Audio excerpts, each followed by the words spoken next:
All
Welcome to the Blank Canvas Tour.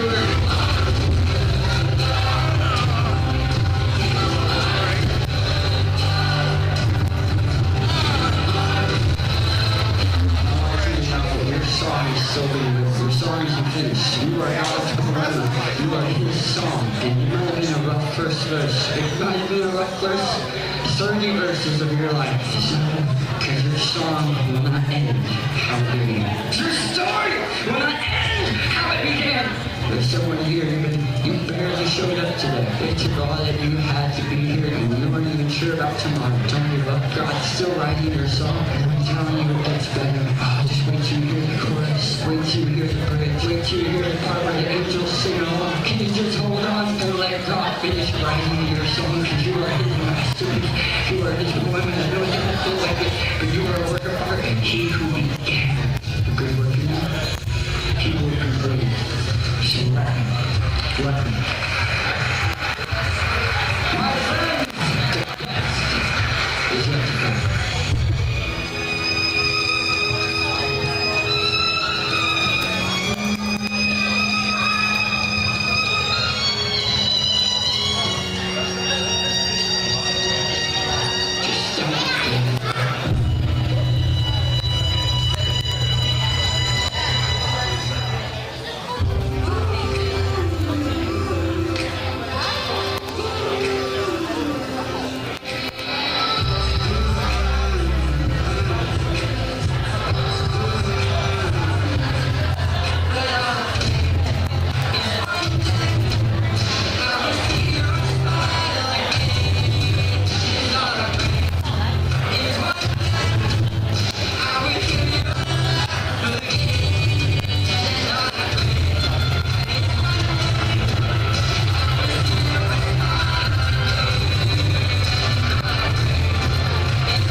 Taking families through the Bible in chronological order. Through Mama TV, they are reaching kids in the classroom with Bible-based curriculum in public schools. That's right. The principles and values of the Bible returning to American schools. And through I'm Entitled, Jason and Allison are currently in 171 countries, reaching millions of people through music, media, and ministry.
Good morning, Ordinary Faith. How you doing? All right, I do need you to smile. Some of you look grumpy and coffeeless, and so Real sorry about that. So good to have you today.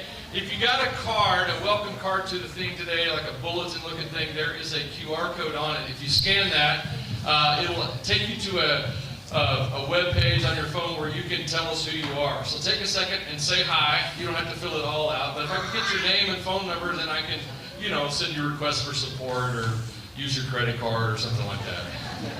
So anyway, but so glad that you all came. I hope you get to enjoy being with each other today. If you didn't see the restrooms when you came in, the men's is on my left, your right.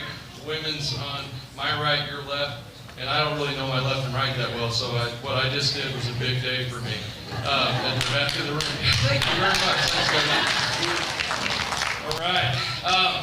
Today we will have a prayer warriors at the tables on my left, your right, at the end of this today. So if you have anything you need prayer for, because when Jason shares with you his story and the things God laid on his heart, I'm telling you, you're going to be moved and your heart's going to be open to a few things. And so we are here to help you encounter God over those things.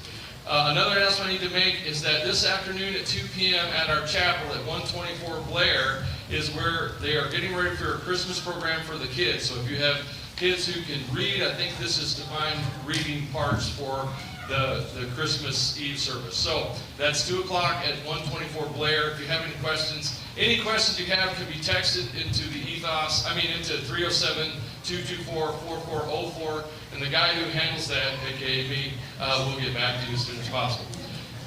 Next Sunday is a packing party, our OCC packing party, so if you're engaged in that, it's going to be a good one. We're packing 250 boxes, and I need you to be there because I can't pack boxes. I would put like one old tennis shoe in one, it's a ball of yarn, and it would be ugly. You don't want that. So, two more things.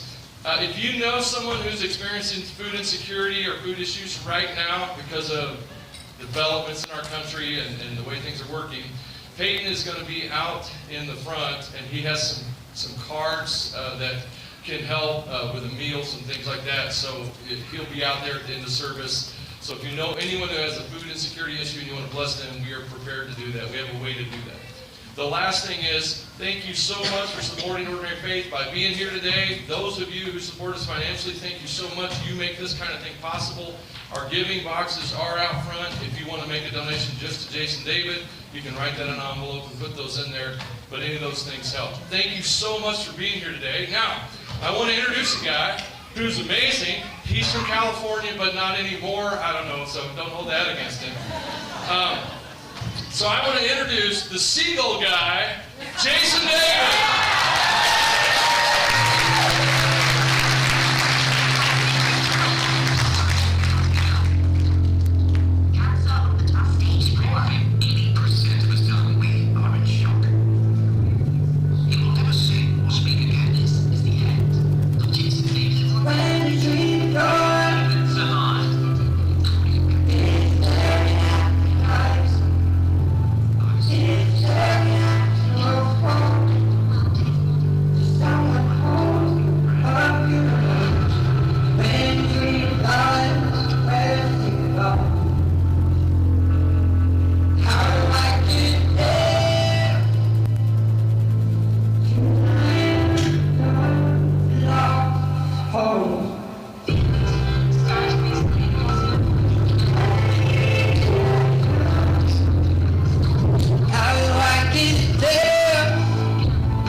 I was wide-eyed and still like my dream died.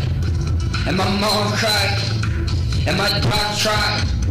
And I noticed the diagnosis go toe-to-toe with my bride. And I'd be lying if I didn't tell you I was not fine. I'd be lying if I didn't tell you I could try. Cause the truth is you was ruthless. But she knew this. She fought to get me through this. I told my wife for better or for worse, but it's been worse. Only worse. Stuck in the bed, not home with her. Stuck in the cigarette hearse. And then told her, forget the nurse. Not much more we can do with her. To watch her weep at the doctor's word. But I was gonna grow with her. We were gonna try and change. change the world. But now I can't sing, can't dream, can't be the mean lows, writing photos in the polo, you know, when she married. But I promise you I'm coming home. I swear you won't end up alone. When the dream dies, don't fall asleep. Open up your eyes, dream a different dream.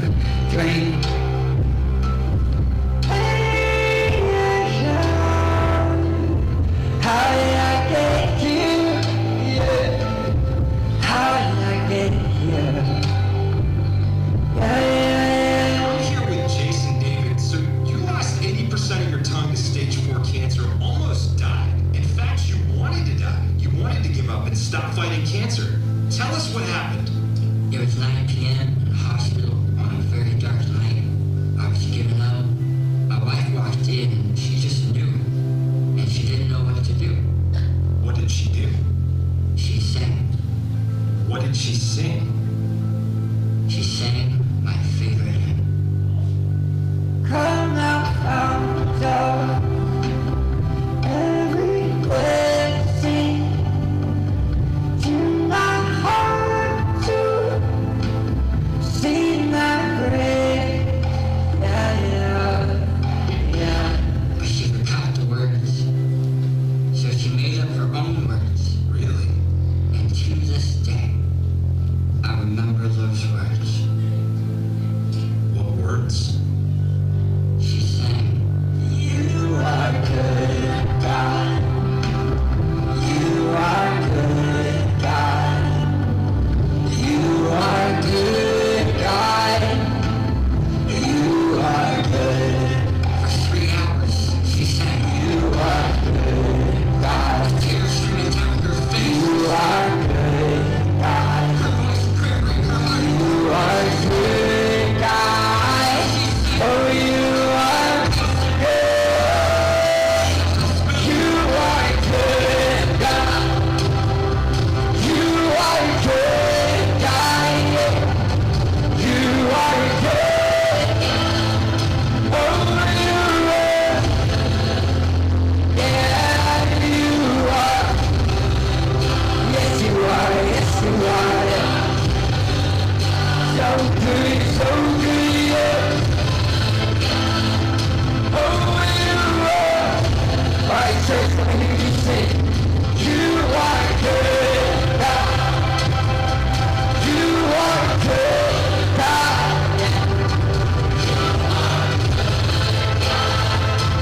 Oh, you are. Yeah, you are. When the dream dies, open up your eyes, dream a different dream. When the dream dies, fall asleep. Open up your eyes. Yeah. When the dream dies, fall asleep. Open up your eyes, dream a different dream. When the dream dies, don't fall asleep. Open up your eyes, dream a different dream. I hadn't slept in days, but as she sang, I drifted off to sleep in the peace and presence of God. She didn't give up. She didn't let me give up. They said I'd never speak or sing again. But then, a new song is coming through. Have you heard this song? I am untitled. 6 million views. It's a hit song. Breaking the internet. These walls. No tongue. He was told he would die. Is this the singer? Is this the same guy? Watching the impossible. But now he's back. A new song and a new name. Refusing to give up. This is a miracle. Just won't quit. What will you do next?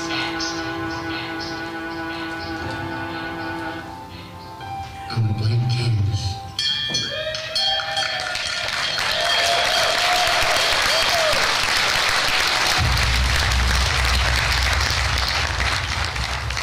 Thank you so much. For those of you who weren't here last night, we wanted to give you a little taste from last night. Thank you to everyone who showed up. to church on a Saturday night. You're kind of crazy, and appreciate you. I feel like last night you really got to know us, and now I would love to get to know you. So we're gonna turn the lights up a little. Oh, yeah, we're on top of it, and we're gonna play a little game together called Auto Tune Interview. So here's what's gonna happen. I'm gonna come out into the audience, and I'm gonna interview you. I'm gonna get to know you, but to make it more interesting, you have to sing your answer, okay? But there's gonna be auto-tune, so you're gonna sound really good. But the way it works, if I like ask your name, I'm like, what's your name? You can't say Jason. All right, that's not how you play. You have to be like, Jason. Right? Like, you gotta sing it, okay? All right, you ready? You understand? All right, let's add some music to it.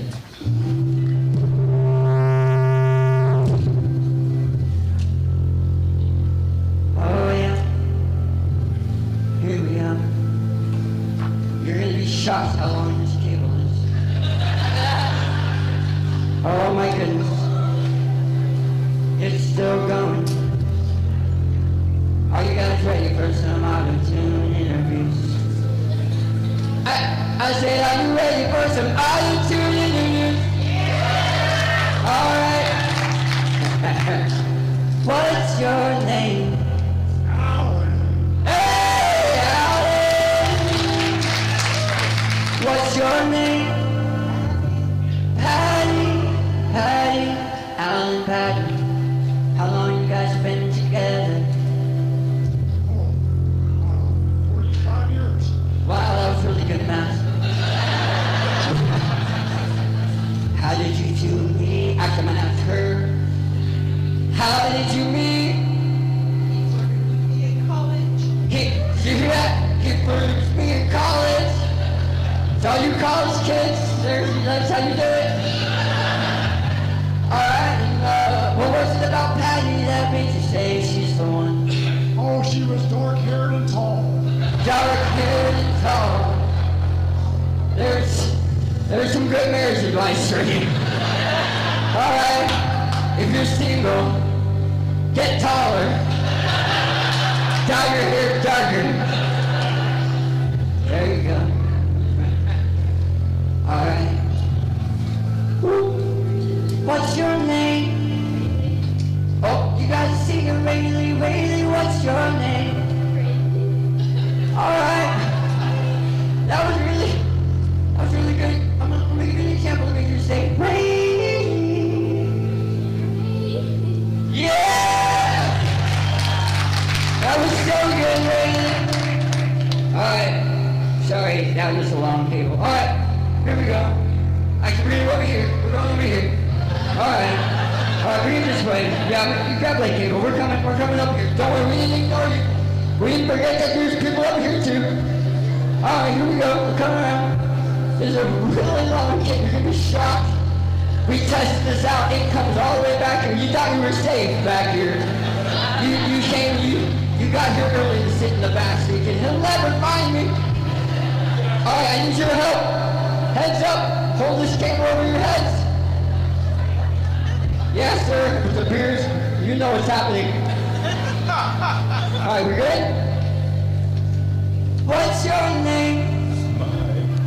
Can you give a little more volume on this real quick? I want people to hear how beautiful that was. What's your name? Mike. Alright, maybe a little more volume on that.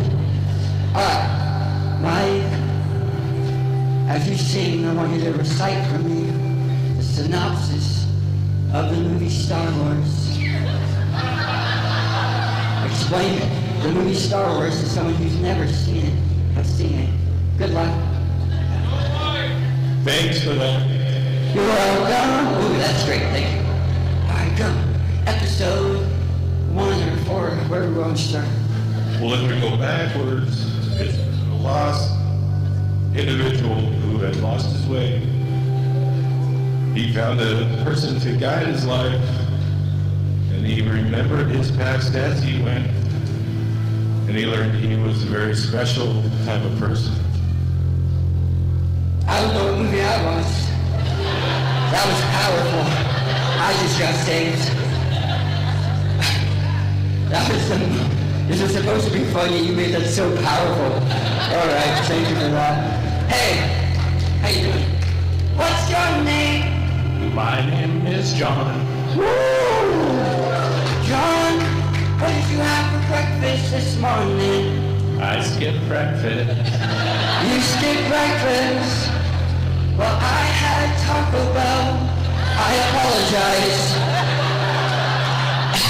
Next question. What's your name, Ben? Oh, that's a really cool name. Can you recite for me the movie Finding Nemo?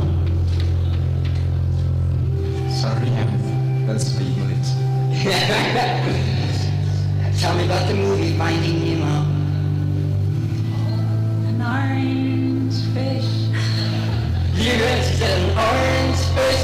Keep going, you're off to a great start. That's actually how it starts. I don't know. What happens to the orange fish?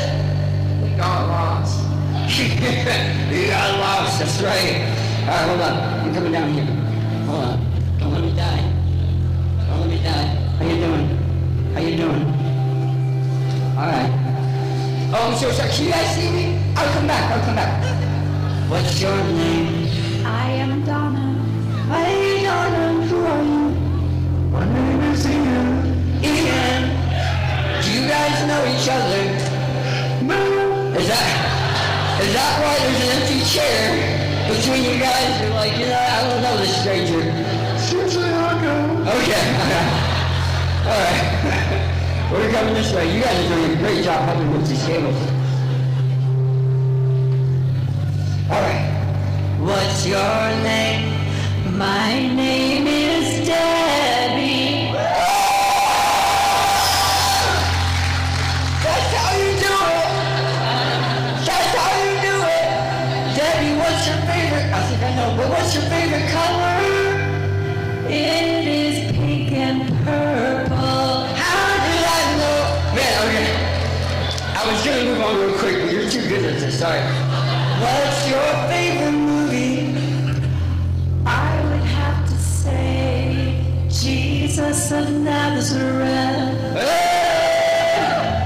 You're really good at this. I mean, what did you have? I'm just keep asking you questions. What did you have for breakfast this morning? I had to skip breakfast, but I'm looking forward to lunch. Well, I'll wrap this up. Are you guys looking for communion? Like, what's going on? Nobody eats? Hey, what's your name? Sailor. Oh! That was so good and so appropriate. Very biblical. Who named you? My mom. Where's your mom? Good job, Mom. You did good. Well, let's see how well she did. What's your name? Kendall. Not mine. Oh, not yours. I have never had a parent make it so clear she's not with us. Her choices do not reflect on me as a parent. I do not know this Kendall. She was my daughter's friend. She did not come out of me.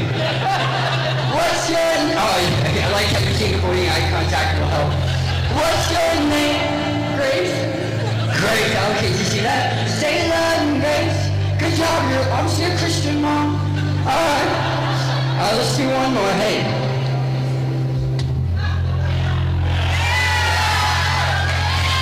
What's your name? Michael. Hey! Alright. I'm gonna have you recite for me the synopsis of a movie. I'm gonna pick one that I know you know. I want you to sing about Lord of the Rings. Lord of the Rings. Alright, explain a 12-hour movie in one paragraph. Well, it began with a little man on a journey with an old man. This is Back to the Future. Keep going. They won so many battles, and they overcame destroyed the ring, and came home in victory. Hey, come on! Everybody here is too saved. I'm trying to talk about secular movies, and you guys keep making them Christian. Give yourselves a hand. That was so good.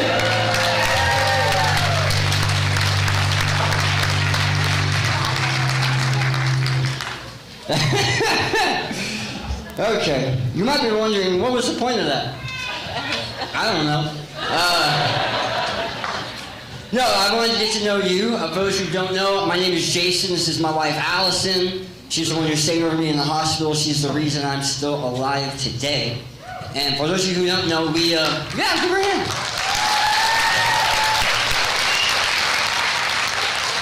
For those of you who don't know, we sold our home and everything we own about 2 years ago. We hit the road full-time, RV life, as missionaries.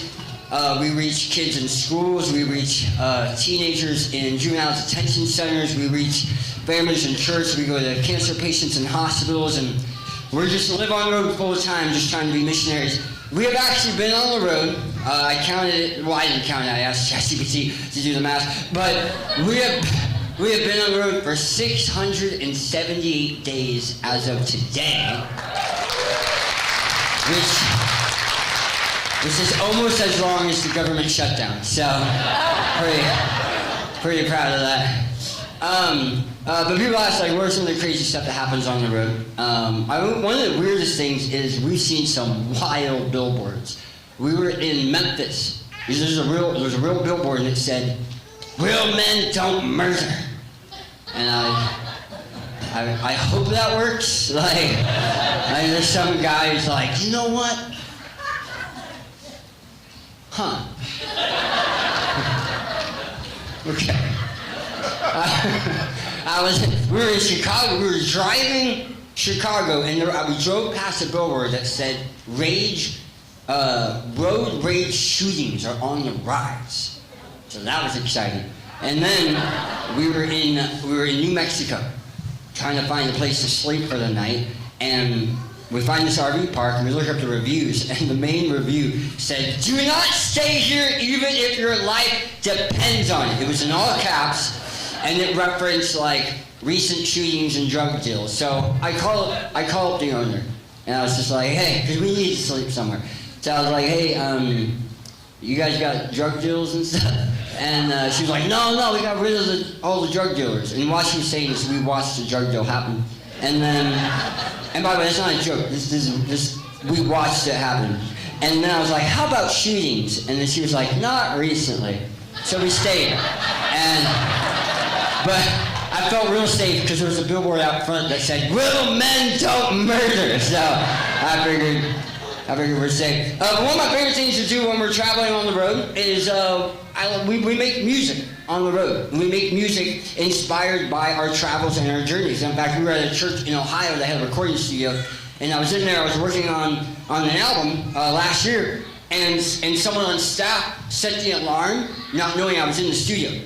So then all of a sudden, like I'm in there, I got my headphones on, music's blasting, I'm making music. All of a sudden, there's like police and they've got flashlights and guns and they come into the studio and they're like, "Hey, are you on staff here?" And I was like, "No." "Are you from around here?" "No." "Where do you live?" I pointed to the RV and they're like, "Well, can we see your license?" But I left it in the RV, and the more they questioned me, the more I thought, I think I'm robbing this place. Man. They eventually let me finish. I actually finished. That was the album Blank Canvas. And then a year later, we come back to that same church, same studio. The guy sets the alarm on me again. The police shows up, sees the RV, walks into the studio, and says, "How's the album coming?" And that album was the one we've been working on this year, called No Turning Back. And with this new album, I really wanted to help answer the question of why, like, what inspired? Like, we get this question, Jason, Allison, what inspired you to hit the road, live in an RV full time? Like, who inspired you? And to answer that question, I want to introduce you to Ralph and Eva.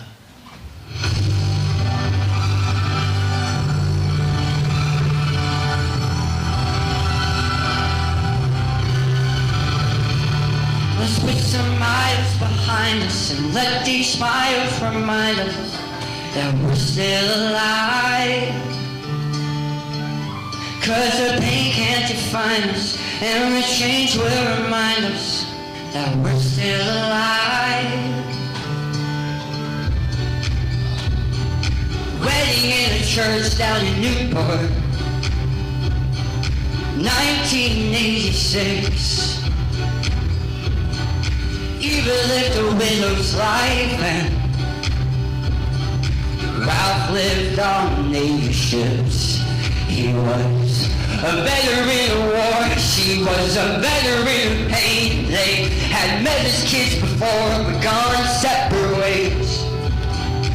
This is their love story.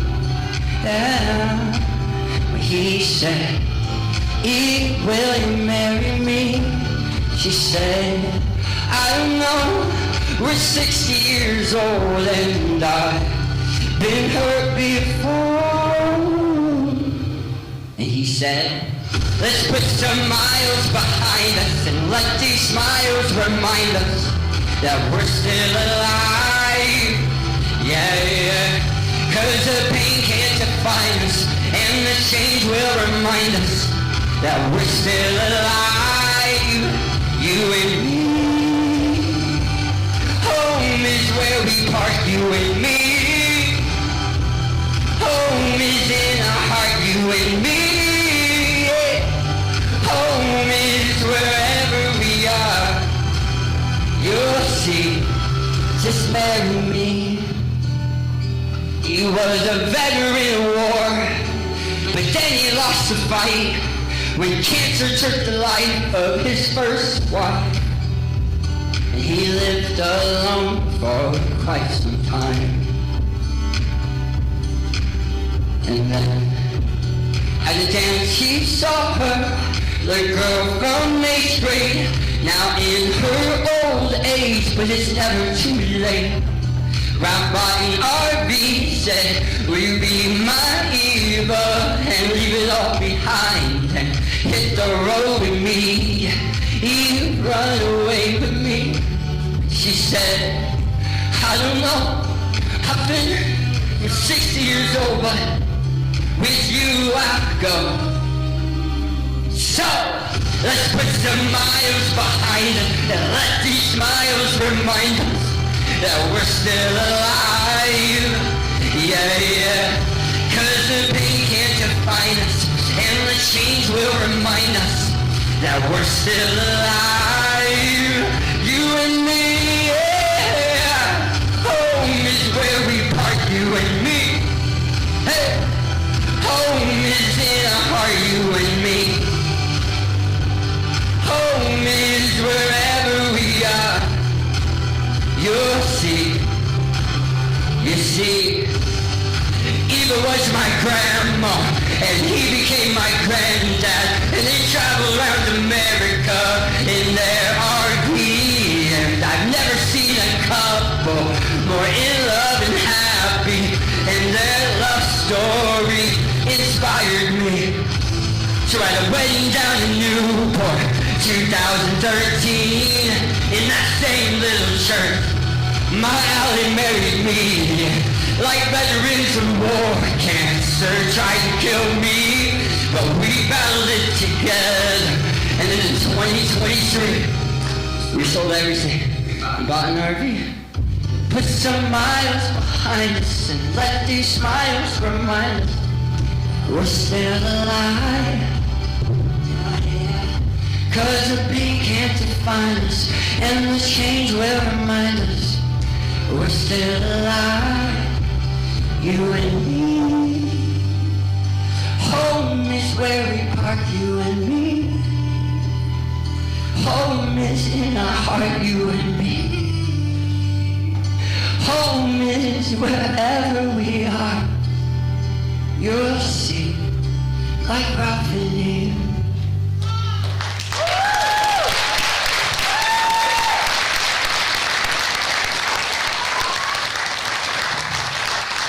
That was our first time performing that song live.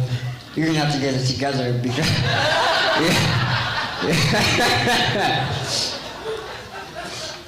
I love you.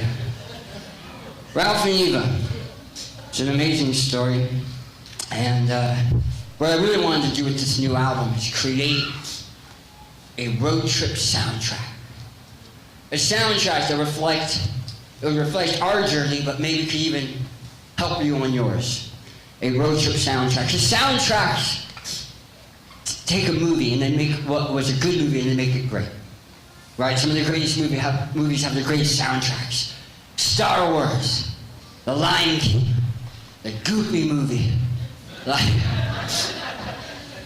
greatest soundtracks. And they can, a good soundtrack will make a hero become more heroic, or a heartbreak feel that much more painful. That's the power of music.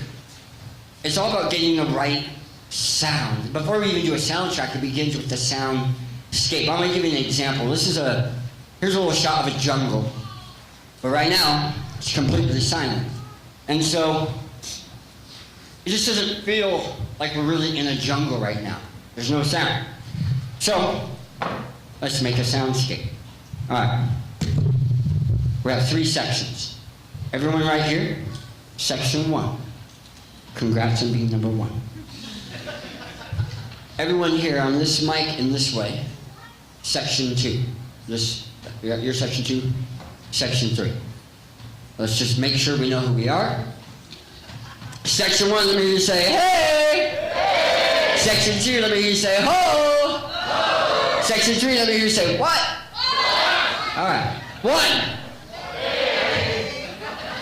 2, 3, 2, 1, 3, 4.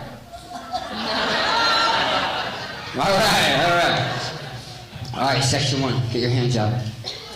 Section 1, together. All right.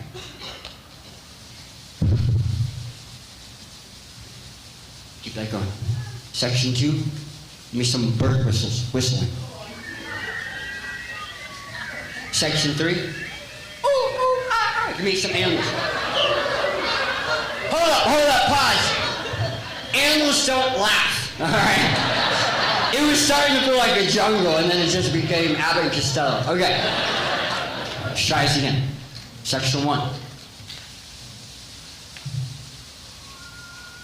Section 2.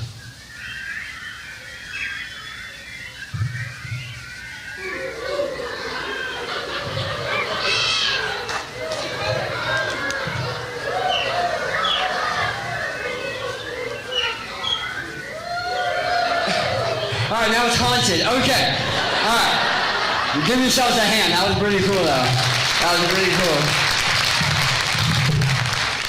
When you're editing a movie, when it comes to the sound, it begins with the soundscape. And then when you add music to that soundscape, it becomes a soundtrack. And let me give you an example of the importance of a soundtrack. All right, help me out. The movie Jaws. What do you hear when the shark is coming? Right? Okay, imagine the same movie, but every time the shark is coming, you hear completely different movie, right? No longer scary. That's the power of music. And it got me thinking, what if life came with a soundtrack? Let me give you an example. You know when you call and there's waiting music, right? You call and there's waiting music. I think every business, the music should reflect who you're calling. So like when you call the dentist, it's like bum bum bum, you know? And then you call the DMV and it's like do do do do do do, or like dun dun dun dun dun dun. And then you call the IRS and it's like nothing because there's no point to calling them. But what about, what did you say, what about Domino's? Ta-da! Okay. Now, imagine if life came with a soundtrack that you could hear, like in your head, as you go through life. For example, you go on a blind date. Let's say we're on this blind date, and you're looking into his eyes, and you're wondering, is he the one? And then you begin to hear You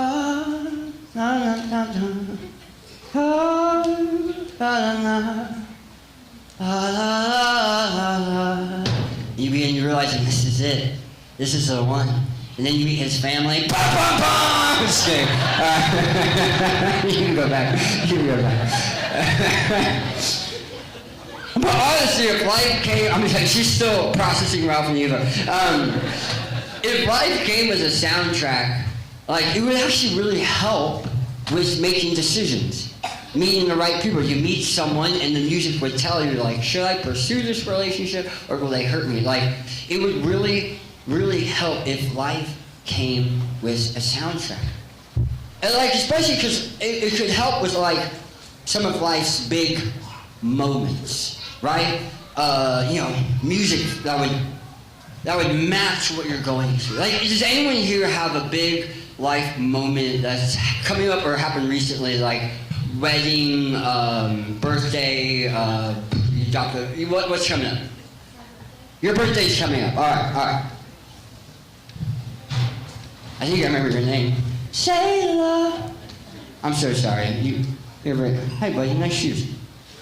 All right, Shayla, your birthday's coming up. Can I ask how old you were going to be? Yeah, I'm going to be 14. 14! Woo! And when's your birthday? November 13th. November 13th? So, are you okay? Did we just lose someone? All right. All right, so Shayla is going to have a birthday, November 13th. What's the date today? Oh, it's close enough. All right, everyone ready? 1, 2, 3. Happy birthday to you. Happy birthday to you. It's Shayla. Happy birthday, dear Shayla. Happy birthday to you. All right, Shayla, everyone. Okay. Now, does anyone have a big anniversary coming up? Big anniversary. Yes. Okay. What's your name? Hank? Hank. What's your name? Harry. Terry. What anniversary? How many years? 54. Oh my goodness. My wife and I are going to celebrate 13, so we got some catching up to do. We did ask them, we met someone who had been, it was 40 years, and we said, we asked the wife, what's your secret? And she said, well, I work during the day and he works at night. So, well, I'll ask you, what's your secret? Communicate. Communicate. That was actual advice. Thank you. What's your secret? Be best friends. Oh, man, that's so good. I love that. How'd you guys meet? How'd you meet? A little country church in East Texas. Oh, Texans! Hey, I'm a Texan too. I'm from California, but California has too many rules. They won't let you live full-time RV life, so we're now Texans. And, which just means less salad, more guns, okay? So you met in this, how old were you? 21. 21, beautiful. So you meet in this little church, and what was it? What was it about her? We didn't hit it off just right. I love that. That's the best answer. I want to hear your perspective. So you meet him, and you were just like, no? Yeah, I didn't know. He lived too far. Oh, okay. Well, you're from Wyoming. He was from Wyoming. You're a Texan. So you're just like, these Wyoming people, you know. I don't know if I want to marry a buffalo. Okay. But what changed? What made it work? God! I love that. It was a miracle. Hank had no chance, but God intervened. Here's what I want to do. I want to create a soundtrack for you two right now. All right, I'm going to sing over you. Hank, and I'm so sorry, remind me your name. Hank and Terry. Give it up for Hank and Terry. All right, Hank and Terry, I want to make a soundtrack for you right now. I'm going to sing over you. I can't promise this is going to be even worse recording.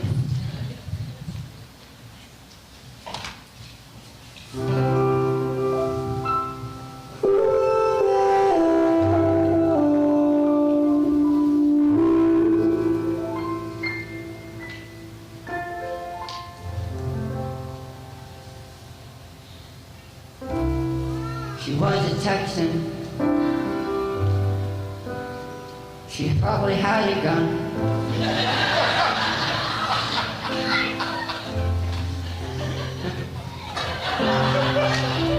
He was from Wyoming, so he probably had a wild horse or a buffalo.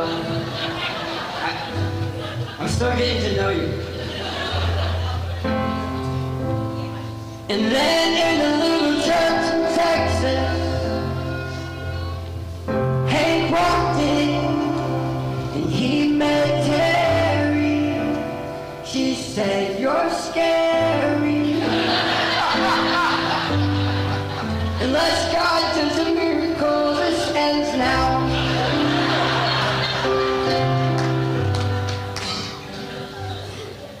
But then, I'm guessing, Hank said, "This is what I will do. I'm in love, so you know what? I'm gonna move and become a Texan too. And then she'll know how much I love her." And you know what? 54 years later, he won, 'cause they're living in Wyoming. But I can see in their eyes absolutely no disguise. They're in love, and they're best friends. 54. Oh, I can't wait to celebrate our 54. Just like Hank and Terry. What's your secret? What'd you do? How'd you make it? I think I know. 'Cause it all began in a little church with the relationship with God. When God is the foundation, anything can happen. So if you're looking for love and you can't find it in Wyoming, maybe move to Texas. But go to church.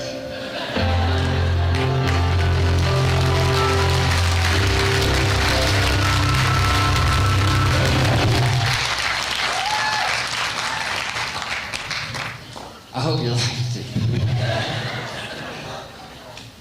Alright, so maybe I shouldn't be the one who does soundtracks for your life. But what if God made a soundtrack for your life? Like, what if this was his recording studio and he made a soundtrack for your life? What would that sound like? I guess my real question is, what does God sound like? To answer that, we're going to open up the Bible, and I'm going to show you some verses. Yeah, no, I really am. The baby was like, "It's about time I came to church for Bible verses." I'm going to show you some Bible verses to try to help us understand what God sounds like. And then the last verse I'm going to show you is going to be God's soundtrack. Are you ready? Let's start at the beginning. Genesis chapter 1, verse 27. So God created, oh yeah, when it gets to the highlight, I need you to yell it out. God created mankind in his own. Oh, that was good. A little scary, but he created them, male and female, he created them. Everyone say image. Here's what's cool about this verse. If we fast forward to like the book of Matthew, there's this moment where Jesus is teaching him, and some people come up to him and they're trying to trick him. Right? Does anyone here have a quarter? Anyone have a quarter on them? Quarter. Who has a quarter? Oh, you have a quarter? Yeah. The offering has just begun. Okay. All right. This is how much we need your donations. All right. All right. You have a quarter? All right. All right. Someone tell me whose image is on this quarter? George Washington. Very good. Very good. I'll give this back to you. Thanks for working so hard. George Washington, it's just a pastor's wife. I couldn't just take it. Okay. If it was anyone else, it would have been mine. Okay. George Washington is on their coin. They come to Jesus and they're holding a coin and they're like, Jesus, who should we give this coin to, right? You got Caesar charging taxes. We're supposed to also like tithe and give our offering to God. Like, who should we pay taxes? Should we pay taxes to Caesar or not? Or whatever. And then Jesus says, hand me that coin. So he takes the coin from the pastor's wife. And he says, whose image is on this coin? And the answer was Caesar. Now here's the thing. Back in that day, if you had a coin, if it didn't have Caesar's image on it, then it was worth nothing. It had no value. But as soon as you stamped it with Caesar's image, immediately the coin had value. It didn't have to earn it. It didn't have to work for it. It didn't have to do anything. Simply because it had his image on it, it had value. So Jesus says, okay, give to Caesar what is Caesar's, give to God what is God's. So what's he saying? That coin has Caesar's image on it. Give it to Caesar. But you were made in my image. So I want you. You have value simply because my image has been stamped onto you. That is what gives you value. You don't have to earn it. You don't got to be perfect. You are valued because you were made in my image. Now let's keep going. Genesis 1:31. God saw all that he made, and it was very good. All right, everyone put your right hand out. Put your left hand out. Put it together. Pretend it's a mirror, and let me hear you say, woo! That's good.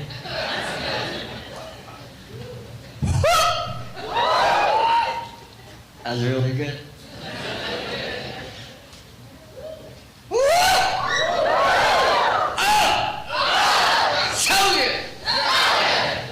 When God made you, he said, it is good.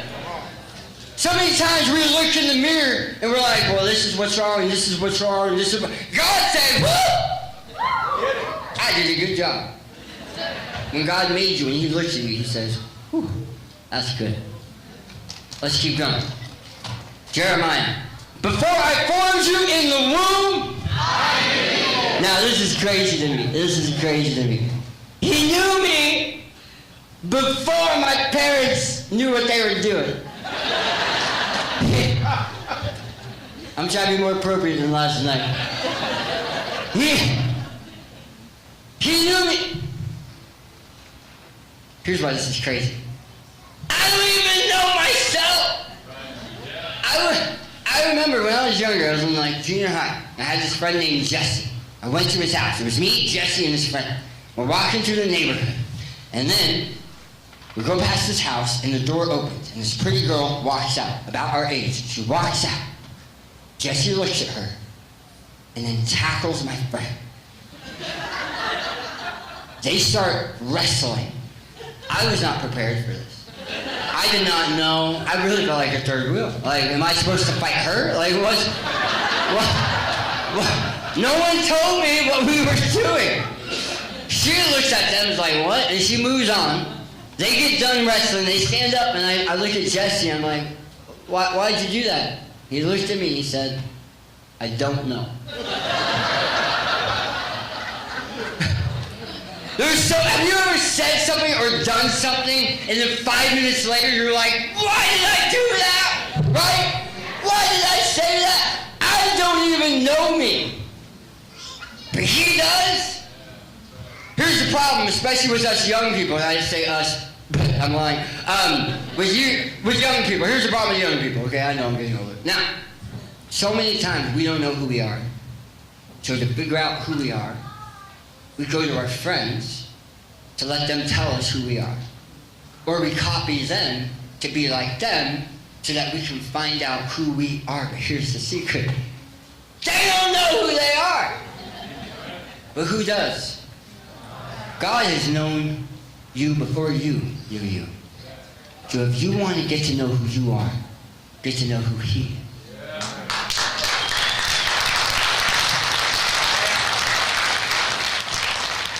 Now I know some of you might be like, all right, Jason, I see where this is going.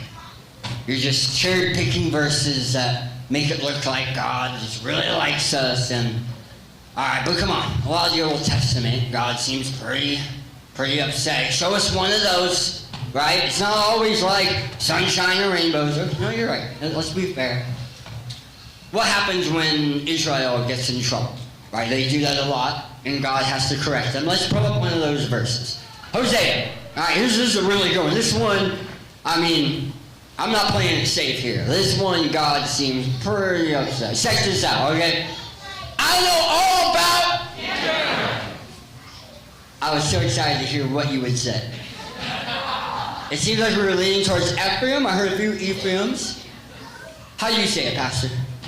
Ephraim. Oh, so you guys are all wrong. Okay. I wasn't sure. So it's Ephraim now. Pastor has spoken. Okay. I know all about Israel is not hidden from me. You have now turned to prostitution. Israel is corrupt. I mean, that's pretty heavy, right? And every time I read verses like this, because there's a lot of this in the Old Testament, I always read it like it was written in all caps. Like God was yelling, right? Like I read it almost with like a Denzel Washington flair.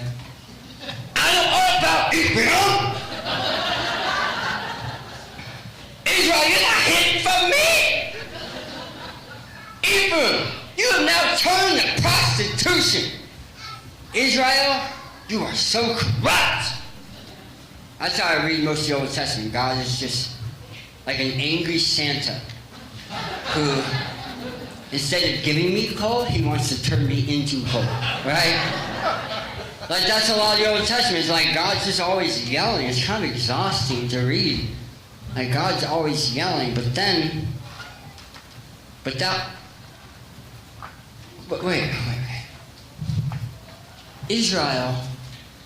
Israel's name is Israel. Who's Ephraim? Who's God talking to? He didn't even say their name right. How rude. At least if you're going to yell at me, say my name right. Why does he say Ephraim? My friends, when you unpack Ephraim, you're going to begin to realize that the Old Testament was not written in all caps. God is not yelling. Let me explain this. To understand this correct, let's introduce them to Father Abraham. How does a Hebrew know math? Just a man with no land, married to his barren sister Sarah, who's got no lads, known as Abram, but name changed to Abraham, become the father of a nation. How does this Hebrew know math, then become a soul dad to an entire group of people who are known as Christians? Listen, this is the story of his fame. You need to know his name. My name is Father Abraham. My name is Father Abraham. And there's a lot of kids I haven't had. But just you wait. Genesis 11:27 is where we meet him. Leaving his readings in. I am headed for my Eden, being free. Was becoming a new man moving to a new land. A new man moving to a new land. A new man moving to a new land. A new man moving to a new land. A new man, just you wait, Father Abraham. Allison, everybody. It all begins with Abraham. His name is actually Abram when we meet him. His name is Abram, but listen, God is not a name caller, he's a name changer. God doesn't call names, he changes names. And he changed his name from Abram to Abraham, saying, you're going to be the father of many. And Abraham is like, dude, I have an AARP membership. Like, what are you talking about? But miraculously, he has a son named Isaac. Let's put him on the screen. All right, Abraham becomes the father of Isaac. Got like a Clark Kent thing going on. And then Isaac has two sons. We're going to focus on one. He has a son named Jacob. Let's put Jacob on the screen. All right, so you got Abraham, then Isaac, then Jacob. Jacob clearly looking a little shady. But once again, God is not a name caller. He's a name changer. He changes his name from Jacob, which meant like killer, grabber, deceiver, changes his name to Israel. Israel. Less shady. Israel has 12 sons. Let's count them. You ready? All right, here we go. 1, 2, 3, 4, 5, 6, 7, 8, 9, 12. Okay? Now this one here, he's going to represent Joseph. All right, so that's Joseph. All right? Now, Joseph was Israel's favorite. When I say Israel, I'm talking about Jacob, right? Jacob became Israel. His favorite son of his 12, now this is not good parenting, but his favorite son was Joseph. I need you to remember that. Joseph was the baby. Before Benjamin was born, Joseph was the baby. It was his favorite. Remember, he gives him a little, like, way too many colored jacket. You know what I'm talking about? Then, Joseph has two sons, but one of them is named Ephraim. And you'll never guess. But guess who his favorite son is? The one with the name Ephraim. We're not even going to mention the other one. It's Manasseh, but Ephraim. So, Abraham has Isaac. Isaac has Jacob. Jacob becomes Israel. Israel's favorite son is Joseph. And Joseph's favorite son is Ephraim. So if I'm Israel, previously Jacob, I'm Israel, then Ephraim is the favorite of my favorite. Right? Ephraim is my grandson from my favorite son. He's the favorite grandson of my son. He's the baby of my baby, the favorite of my favorite. Now listen, I've met a lot of grandparents, and they would pull out a wallet and be like, do you want to see all my pictures? And I'm like, where are the kids? It's all grandkids, right? Because grandparents just they love their children, but they especially love the children of their children. Am I right, grandparents? Right? You just love the baby of your baby. Like, my wife has a younger brother. She was 5 years older than her, something like that. So she grew up kind of taking care of him, and like, she just loved him. She would hug him so much that he eventually said, you get one hug a day. Right? You get one hug a day. She loves him. And then her brother grew up and he had a baby. And man, just love that baby because it's for my wife, it kind of feels like the baby of her baby. She grew up raising her younger brother, so it's like my baby has a baby.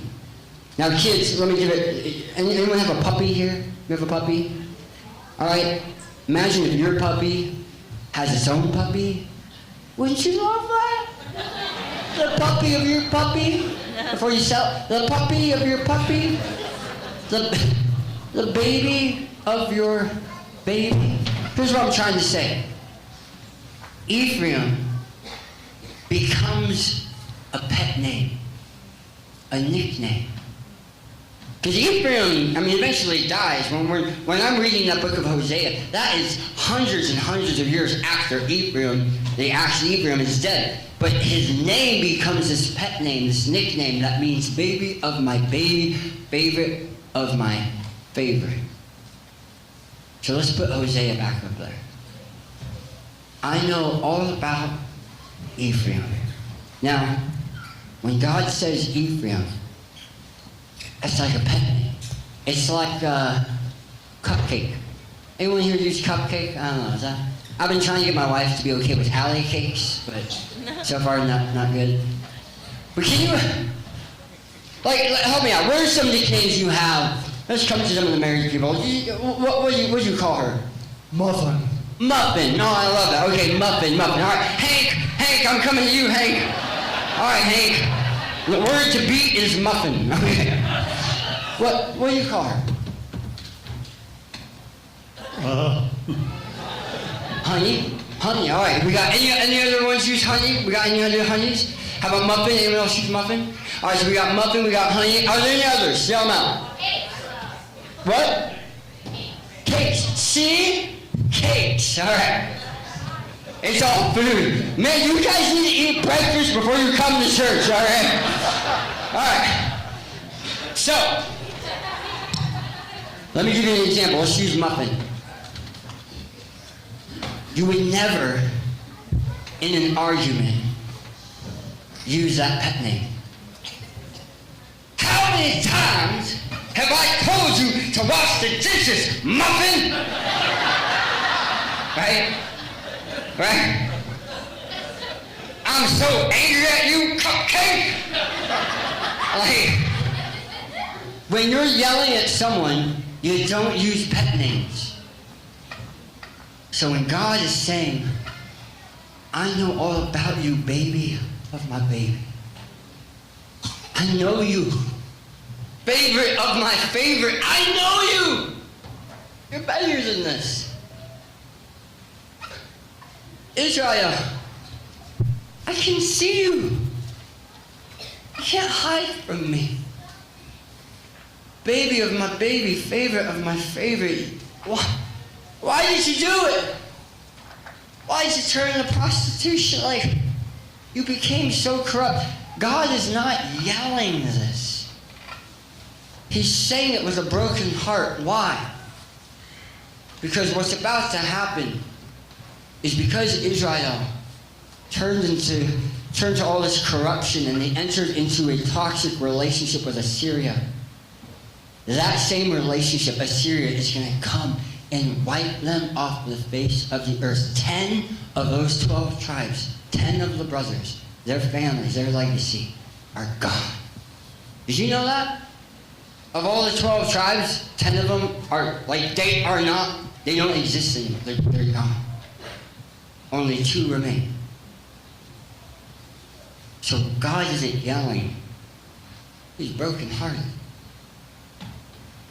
And I think it's important that we understand that God doesn't handle conflict the way that you and I handle conflict. God doesn't resort to name calling. He doesn't resort to yelling.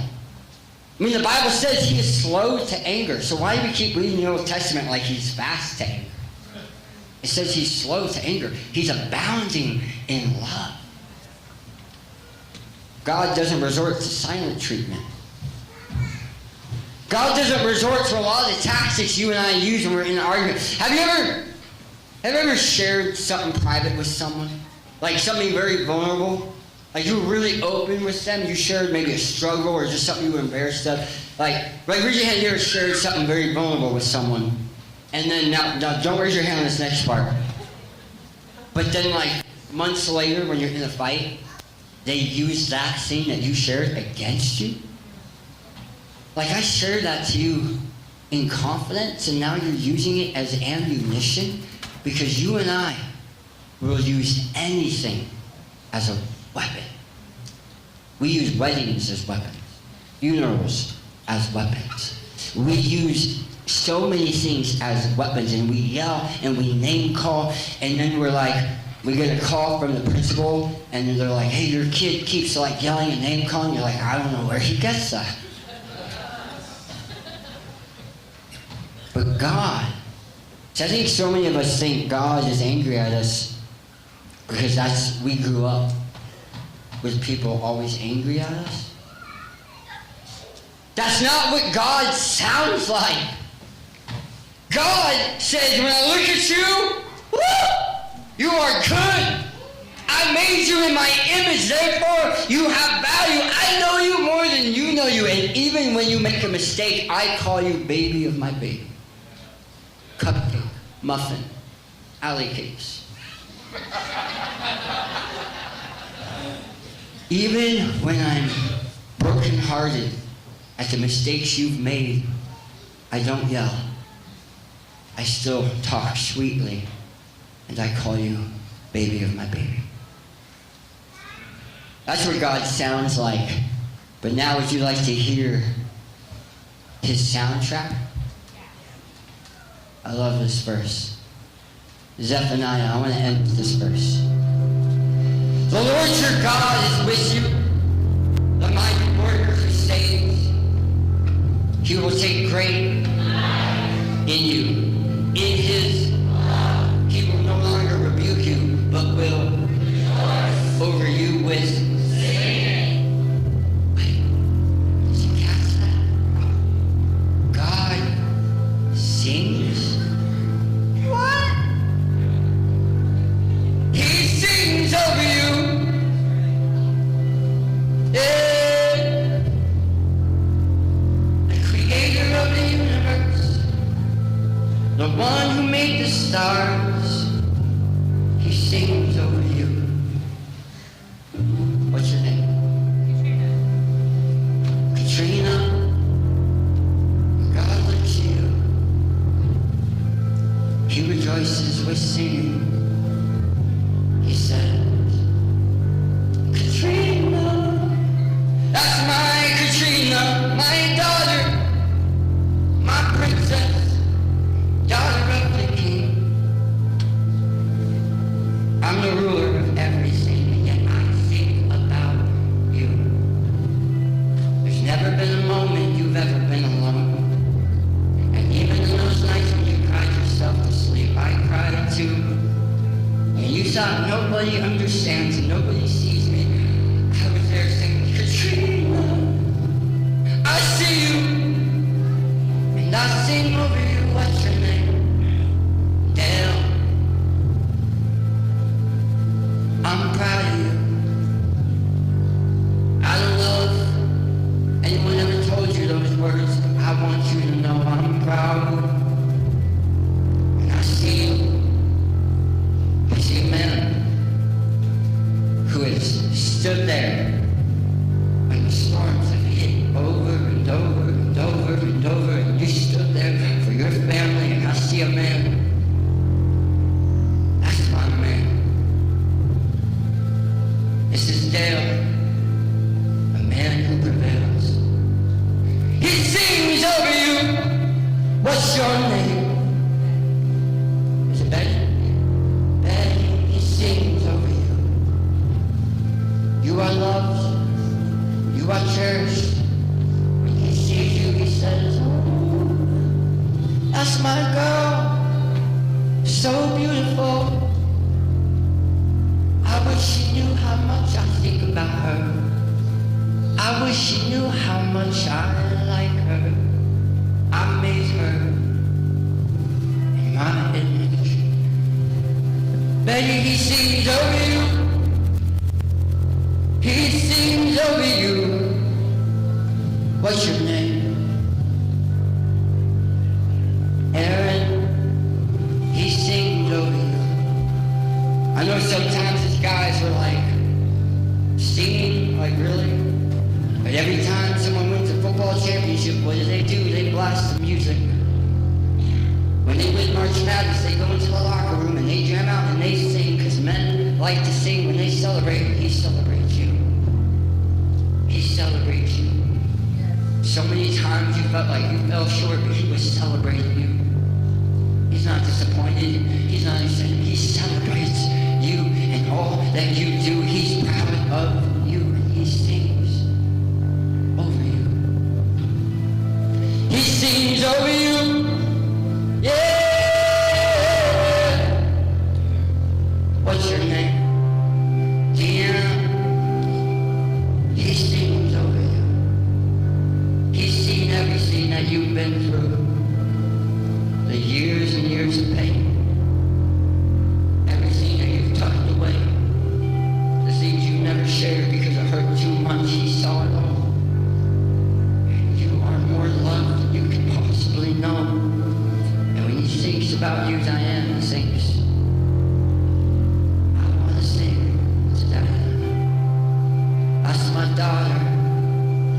baby of my baby, favorite of my favorite. I made Diane, she's precious to me. He sings over you, yeah. He sings over you. What's your name? Karen. Don't listen to what they say about the name Karen. He sings over you. He thinks about you. The way that you think about your own family. The way that when you think about your family, and if they're going through something, it keeps you up at night. If they hurt, you hurt. And when they rejoice, you rejoice. That's how he feels about you. When you're happy, he's happy. When you're sad, he's sad. The way you see your family, that's the way he sees you, except on just a whole nother level. He sings over you. What's your name in the purple? Right here. What's your name? Kelly. When he looks at you, he sings. That's my Kelly. I made her. She's special to me. Man, he has so many special nicknames for you. Beloved, precious, beautiful, strong. Even when you didn't feel strong, you were. The things that you've had to go through and you kept. You're here today. Like you came today, you're still standing. That's how strong you are, and he sees it. And he sings over you. I want you to know that the creator of the universe, he sings over you. He sings over you. And if I had time, we go one by one. But apparently we're renting this building. It can't be too expensive. But you are loved. You are cherished. And even when you break his heart, he still calls you baby of my baby. Baby of my baby. He sings over you. You are loved more than you can possibly know. My friends, God does make a soundtrack for your life. And it's beautiful. What does it sound like? It sounds like love. Where do we get this idea that God is anger? It's not what the Bible says. It says God is love. How did we miss that? God is love, and his soundtrack over you is love. That's what God sounds like.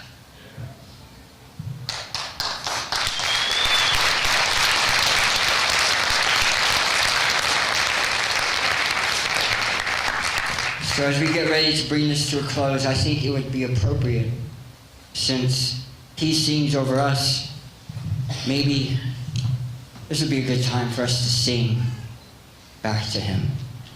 Would you stand with me?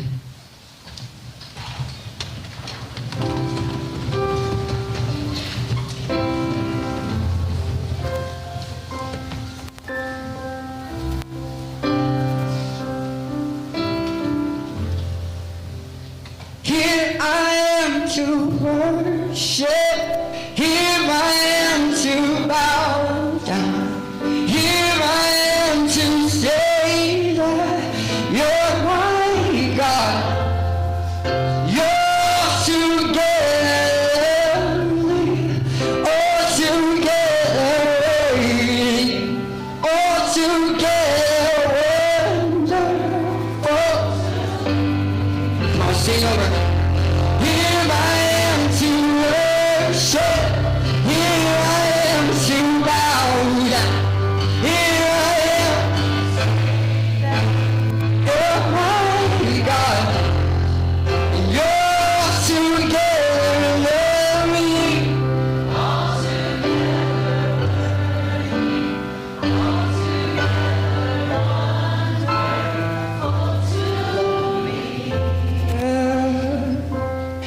You are good, God.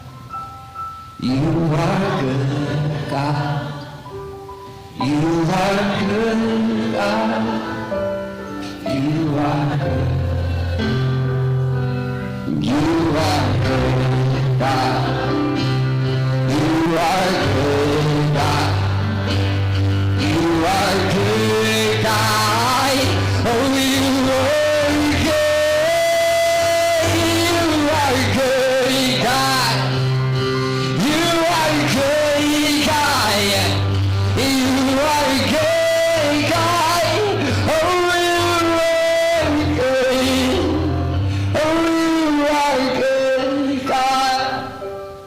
You are good, God. You are good. Yeah, oh, you are.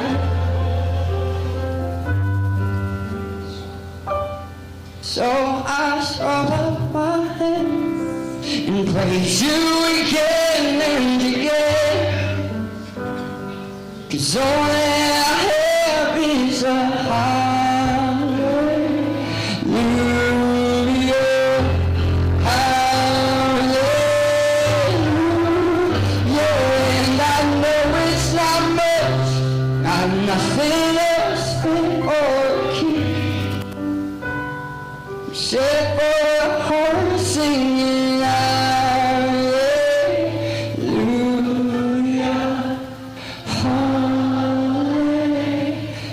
One more time, sing it again. I throw up my head and praise you again and again. Come on, church. 'Cause all that I have is a hallelujah, hallelujah.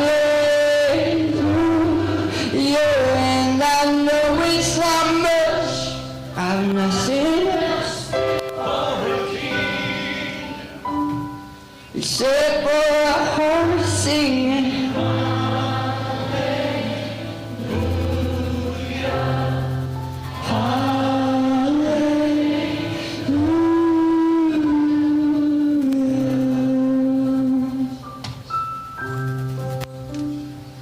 I have decided to follow Jesus. I have decided to follow Jesus. I have decided to follow Jesus. No turning back. No turning back. No turning back. No turning back.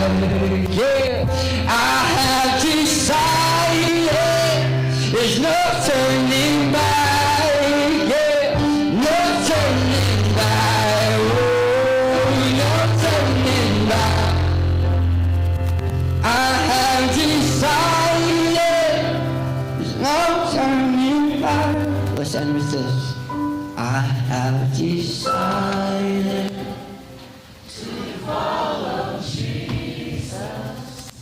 I have decided to follow Jesus.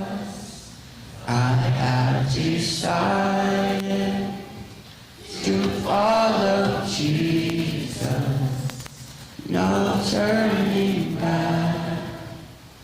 No turning back. Let's pray. God, we thank you that you sing over us, that you think good thoughts about us, that you are slow to anger and abounding in love, and you don't resort to the same tactics that we do in conflict. So may we get to know you more, really get to know your soundtrack and what you sound like, and may it influence us to be your soundtrack to the rest of the world. To treat others the way that you have so graciously treated us. In Jesus' name we pray. Amen. You may be seated. Your homework assignment. Wow. I lost you that quick. You turned on me that quick. Your homework assignment, you're going to feel really unspiritual now, is to read the Bible, but to reread the verses that you thought he was yelling. Go back, reread the Old Testament, but read it with a gentle voice and a soft touch. It will change the way that you read the Bible. Thank you so much for spending the weekend with us. From here we're headed to Salt Lake, but I want to say something really special. Last night we did the Blank Canvas Tour. We launched that show in September of last year in Portland, Oregon. We went from Portland all the way down to California, across all the way through Texas, all the way to Atlanta, up the East Coast, a bunch of zigzags in the middle. And we're basically what I'm trying to say is we're ending the Blank Canvas show next week in Salt Lake. But Pastor asked us to do 2 shows this weekend. And we're literally in the middle of building this new show. And all our equipment for it is actually in San Diego. We're going to be there in 2 weeks. So tonight, or this morning, I don't know, it's dark in here. Is it tonight? I don't know, it was a long sermon. But I want you to know, you guys have to be the first to hear this message. We're still writing it. We're still building it. That's why we're still crying, because Ralph and Eva, no one's heard it. My mom hasn't even heard it yet. I know she's going to cry, but hopefully a good cry, not like, that's terrible. But thank you for thank you for being guinea pigs. I know you didn't even know it, but thanks for allowing us to try to kind of present the show for the first time here in Rock Springs.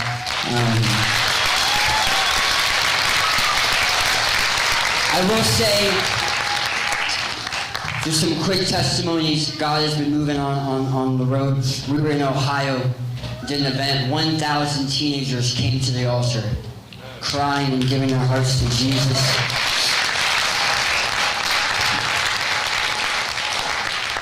Also in Ohio, a judge decided that our Bible curriculum should be in juvenile detention centers.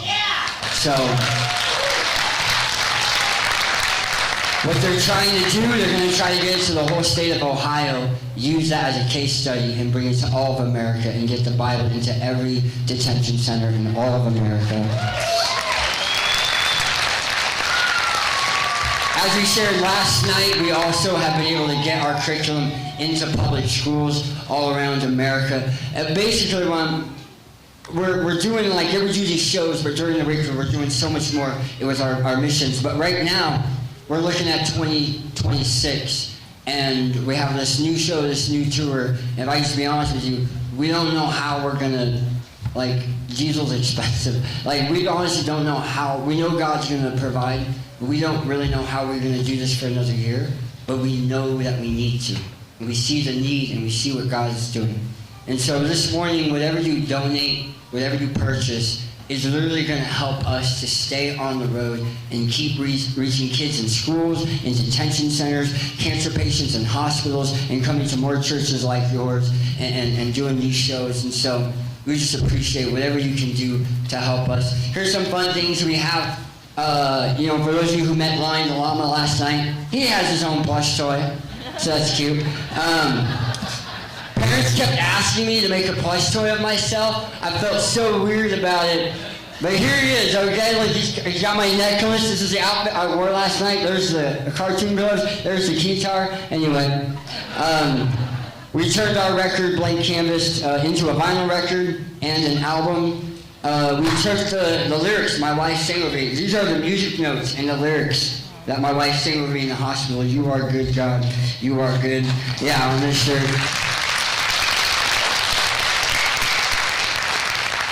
We turned last night's show into a comic book. We also have a couple other comic books. Lion the Llama has his own comic book about how to get along with your siblings. So if your kids are little heathens, that's for them. We turned our testimony into a book. This is how much I hate doing this part of the show. I hate doing this, but when I don't do it, we don't raise any money. So But I do want to end with this. If you're looking for an alternative to Netflix, Disney Plus, YouTube, and you probably should be, we created our own Bible curriculum video app, our own streaming platform. Imagine Netflix, but way less damage to your family. And we take your family through the Bible in chronological order, Genesis all the way through Acts and beyond. Full-length Bible episodes packed with humor and really deep lessons. We do worksheets and activities and games and Bible memory songs. Our commitment to you is that if your kids go through this, in 1 year they will have a deeper understanding of the Bible than most adults do. And they will fall in love with Jesus on a whole deeper level. So I highly recommend. It's called My Tribe. You can get it in the lobby. But also we have a gift for everyone here. This card, take it with you. When you scan it, if you don't know how to scan it, find a 10-year-old, they'll help you. But when you scan it, it has a link to all of our music. Our band name is I'm Entitled.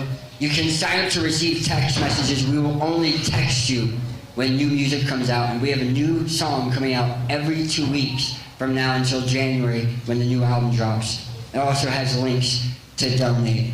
Anyway, I hate all that stuff, but we really need your help so we can keep this going. So thank you so much. I would love to end with a finale. I would love to end with one final song. In fact, we want to end with a new song from our new album. It's actually the title of our new album. It's called No Turning Back. I ain't never ever turned in, yeah. I ain't never ever turned in, yeah. Ha, but when you turn it,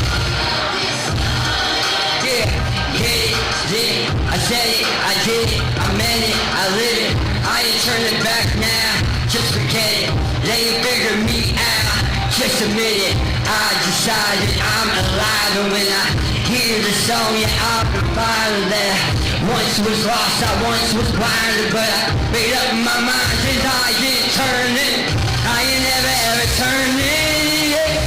I ain't never ever turned it, yeah. Oh. Made up my mind since I did. I ain't never ever turned it, no. I ain't never ever turned it, yeah. Made up my mind and I had. From the hills of Southern Cali, me alley, my true love, me finale. I made it up but light down just to the valley. Shouted what does man, we had to rally. Packed our things and grew some wings and sold the house, bought the RV and hit the road. Here we go, no turning back, we gone. I ain't never ever turned it, yeah. Oh yeah. I have decided, made up my mind and I did. Oh yeah, I ain't never ever turned it. Alright, I need you to stand and help me sing. Here we go. Here we go. You know this part. Hey, I have decided, yeah. So what? No turning back. Yeah, no turning back. Oh yeah. I ain't never ever turned it, yeah. I ain't never ever turned it, yeah. Made up my mind since I have. I ain't never ever turned it, yeah. I ain't never ever turned it, yeah. There's no turning back. I have decided. Thank you so much. God bless you.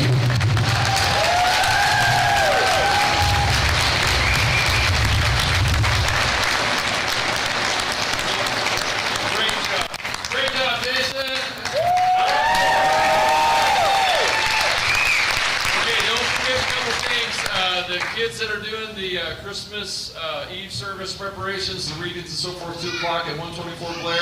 If you want to give to Jason David, there are giving boxes out there that you can just write his name on a memo, a check, or on an envelope, or you can go straight to their table and do some things there. And also, if you know someone with food insecurity or having issues right now, Peyton's going to be out in the lobby. Go talk to him, and we have a few small things we can do for them. Father, thanks for an amazing day. Thanks for these awesome children. They were so good today. Thanks for these awesome adults who were patient with the children. I pray that you would bless us with an amazing day. Thanks for being so good. Jesus, you rock. Amen. Amen.